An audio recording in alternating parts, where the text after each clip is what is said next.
Ostres, Cuchi, vius en una casa fantàstica. Sí, té jardí fins i tot. Per això ho dic. Ves quina sort. Qui té un jardí té un tresor. Per sort, els amos de la casa el cuiden bé. Què vols dir? Que planten espècies autòctones adaptades al nostre clima. O sigui, que consumeixen poca aigua. Efectivament. I a més, han instal·lat reg gota a gota que optimitza el consum. Conec gent que inunda d'aigua al seu jardí. Haurien de saber que d'aigua l'ajusta.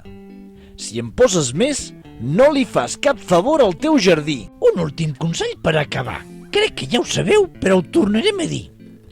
Regueu sempre al vespre o al matí a primera hora. Recordeu que la calor del sol l'aigua evapora i l'estareu llançant sense cap sentit.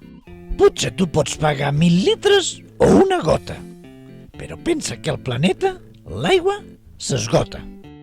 Fes-ho bé! No costa res.